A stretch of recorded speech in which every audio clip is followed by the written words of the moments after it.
Indian passport ఉన్నంత మాత్రాన అది భారత పౌరసత్వానికి గుర్తింపు కార్డు అనుకోవడానికి లేదు అని ఎక్స్టర్నల్ అఫైర్స్ మినిస్ట్రీ పాస్పోర్ట్ సేవా దివస్ రోజున చెప్పటం ఇప్పుడు దేశవ్యాప్తంగా గందరగోళానికి కారణమవుతోంది కదా. అదేంటి, ఇండియన్ పాస్పోర్ట్ చూసే ప్రపంచవ్యాప్తంగా దేశాలన్నీ ఇమ్మిగ్రేషన్ స్టాంప్ వేస్తున్నాయి, వాళ్ళ దేశాల్లో అడుగు పెట్టనిస్తున్నాయి.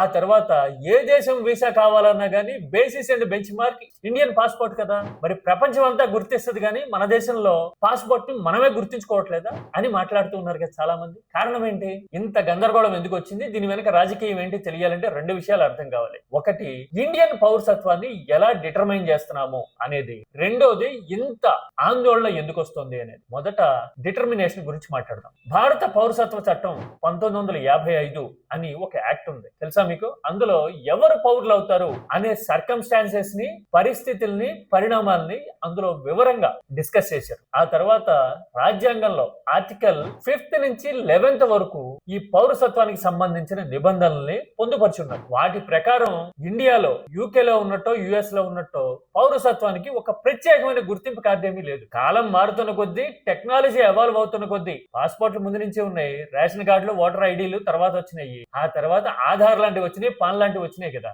ఇందులో ఏది పౌరసత్వాన్ని డిటర్మైన్ చేయదు అనడం అనేది ట్రిక్కీ ఎలిమెంట్. మరి ఏది డిటర్మైన్ చేస్తుంది? జనన ధృవీకరణ పత్రం అంటారే, బర్త్ సర్టిఫికేట్. అది ఒక కీలకమైన ఆధారం కాగలదు. తర్వాత తల్లిదండ్రుల మూలాలు, వాళ్ళు భారతీయ పౌరులైనా, ఎప్పటి నుంచి ఉన్నారు ఇండియాలో అనేది కూడా డిటర్మైనింగ్ ఫ్యాక్టర్స్ లో కీలకం. ఇది ఒక రకంగా ట్రిక్కీ సిచ్యువేషన్. పైగా ఇప్పుడు పాస్పోర్ట్ ని కూడా ఎస్ఐఆర్ లో కన్సిడర్ చేయరేమో అనే అప్రహెన్షన్స్ ఉన్నాయి. అదేం లేదు, కన్సిడర్ చేస్తారు అని కొందరు అంటూ ఉన్నా గానీ ఆందోళనలు అయితే ఉన్నాయి కదా. మరి అది పౌరసత్వానికి గుర్తింపు కార్డు కాదు అన్నప్పుడు ఎస్ఐఆర్ లో ఒప్పుకుంటారో లేదో అని మాట్లాడుతూ ఉన్నారు కదా. అందుకోసమే ఇంత టెన్షన్. అన్నిటికీ మించి రాజకీయం చాలా వ్యూహాత్మకంగా ఓట్ల తొలగింపు అనే ఎత్తుగడని తెర మీదకి తెచ్చిన టైంలో, పైగా ఇన్ఫిల్ట్రేషన్, చొరబాట్లు అనే విషయం రాజకీయ ఎజెండా అయిపోయి నెత్తినెక్కిన టైంలో ఈ పౌరసత్వం విషయంలో అలా స్పెసిఫిక్ డెఫినేషన్ లేకపోవడం, ఒక గుర్తింపు కార్డు అంటూ లేకపోవడం అనే సిచ్యువేషన్ ని అడ్వాంటేజ్ తీసుకుంటుంది పొలిటికల్ అథారిటీ. అది అసలు పాయింట్. అసలు వివాదం,